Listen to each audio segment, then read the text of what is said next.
Hi all, good morning, good afternoon, good evening, depending on the time of the day you are joining me. I'm Analyst Ankur. I'm back with another quick episode on a very interesting topic. This is a very interesting topic that I'm covering today.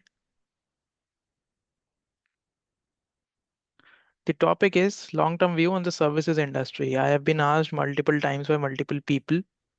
These people range from professionals to my IT engineering services vendors to even the enterprises as to how the services industry is evolving with the current um, advent of AI.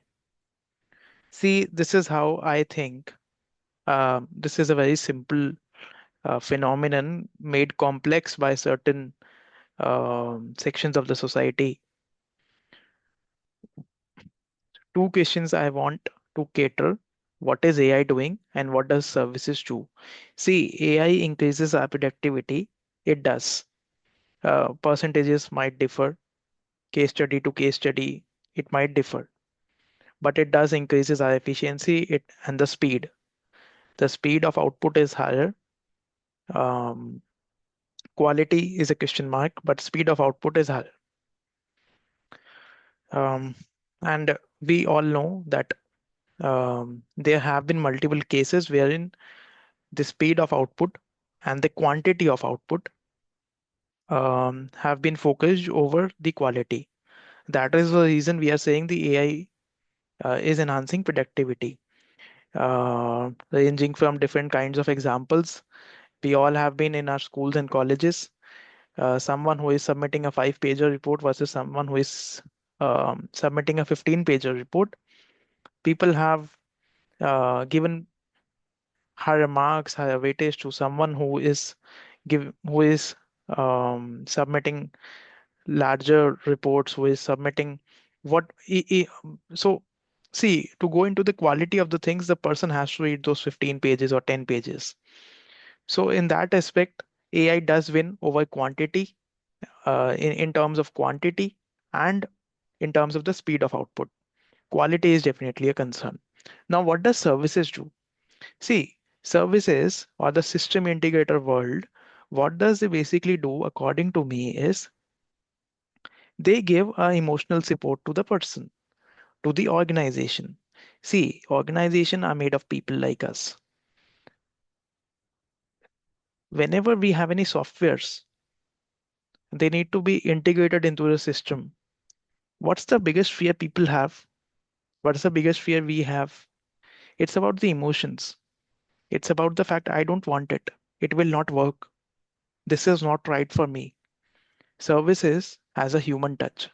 It tells you that it is for you, it is made for you, it will work for you, it will help you.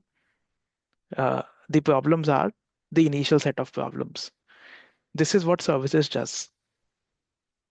Now, this is my view. One, AI will enhance the productivity and uh, the gains. So those things will come into prominence. So we are seeing markets will face AI boom and layoffs will be feared. We come to the second aspect. Certain set of people are laid off. Services has taken a backseat to save cost. Those laid off people, I am saying, will start small businesses using AI. Some people might question that not everybody can do business. Business requires a lot of things, but I personally feel that people will have to do it. So people will do it. There would be small set of businesses, and it would be a movement from our professional services world to a semi-professional services world, is what I'm thinking. I will explain it later, but second is services will take a backseat to save costs. But the third thing will also happen. See, that is the human expectations will rise. Anytime when we start getting what we want, our expectations rise. Today, there are some people who want to go to Mars, but they are not taking care of the Earths we already have. So, not going again, not divulging. But what I'm trying to say is human expectations rise very fast. Whenever expectations will rise, services will again be needed. Do you know why? Because with the rise in expectations, people want emotional support. When people want emotional support, organizations will also need emotional support. So, in that sense, the uh, emotional satisfaction will be provided by services. So those small businesses, which I had said would become small AI businesses, will merge to again become service firms to satiate that human expectation. And again, this loop will continue going. This is my long-term view on how the services industry will evolve. So yes, it will do take a backseat for some time to save cost, but it will be back in prominence because uh, at the end of it, we are humans. You can think of examples in your own simple life. The jobs which you do with the work that you do today in your personal life, supposedly physical AI becomes very strong and it becomes a maid for you. Your expectations will rise. They will keep on rising until human touch comes back. Even if the robotic cook makes the whole of the food for you, everything is done for you, you will have certain, what we say, certain problems, certain dislikeliness. Those dislikeliness will not solve unless you have people working for you, who you can talk with, who you can, um, in crude terms, yell on, who you can tell your problems and feel that you are being heard. With AI, you never feel heard. You say it one way, it hears it that way. You say it the other way, it hears it that way. Because it is meant to service you at a faster pace, irrespective of the quality of output.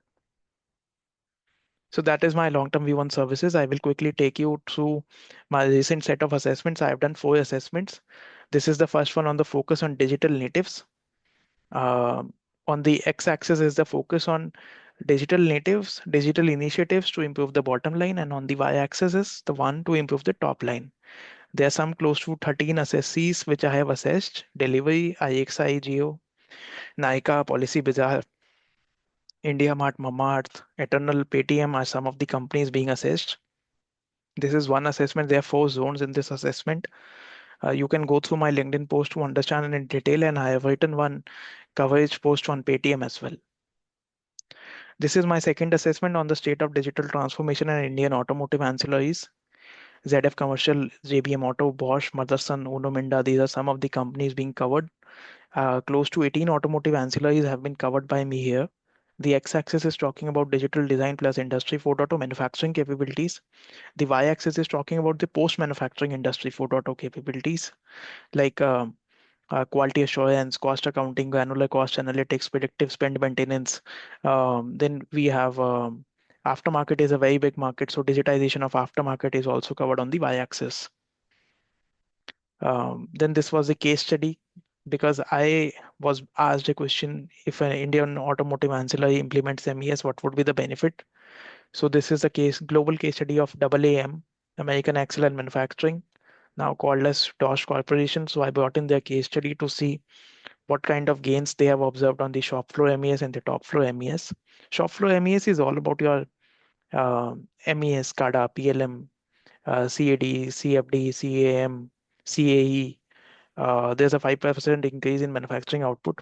The top floor MES is actually, MES is a misnomer there. It's actually more about the after manufacturing, accounting, supply chain, aftermarket, quality assurance, cost accounting. So those things are there. 5 to 10% improvement in cash flow KPIs there. I had shown you my assessment. This is how I provide the profiles, and detailed profiles are available for every account. This is for Lumax World. Um there are 5 value chain levers: product design, development, OEE, improvement, quality assurance, cost spend, and supply chain analytics. Finally, is after sales, packaging, logistics, and waste operations.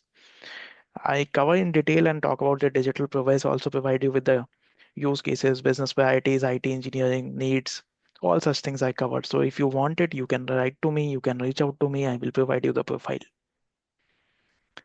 This is the risk assessment I had done for the US tech companies. On the x-axis is the quantum of risk, like how much risk are they taking. On the y-axis is the immediacy of risk. You see Oracle, very difficult position.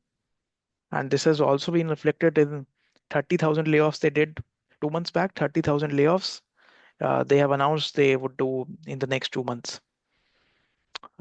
So this is how the assessment I have done. I provide a detailed report on each of these companies. You can write to me. I will provide you. Yeah. Then this is my study on the drone market. I believe close to 20 companies I have done here. These are the drone market companies. Uh, different use cases are evolving across different sectors: agriculture, e-commerce, logistics, um, a lot of use cases, defense. A lot of different companies are targeting different sectors, different use cases, different specifications. X-axis is about the tactical focus. Like once you have thought you will do certain thing, are you able to execute it? Y-axis is about the thought. What is the sectoral diversification? What's the vision? So that's how the x-axis and y-axis are defined. And for each of these companies, I have detailed POV, detailed inputs.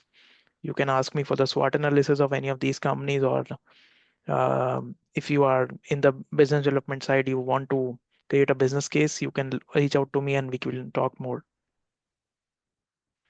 I provide the profiles like this. This is the profile for AEREO. There's a strategic focus, tactical focus. The numbers are there, winning areas are there. Missing points, what I have observed, I have written in brief. We can talk more. Now, this is my research agenda. I've done the focus of Indian digital native firms on top line, bottom line. Drone tech space I've done. These three questions, 2, 4, 5 are pending. I'm actually thinking if I should shuffle some of these publications or if I should add one or two interesting ideas to it. But yeah, the idea for today's talk was this: long-term view on services. AI gaining prominence, services taking backseat, human expectation rising, and this cycle continuing.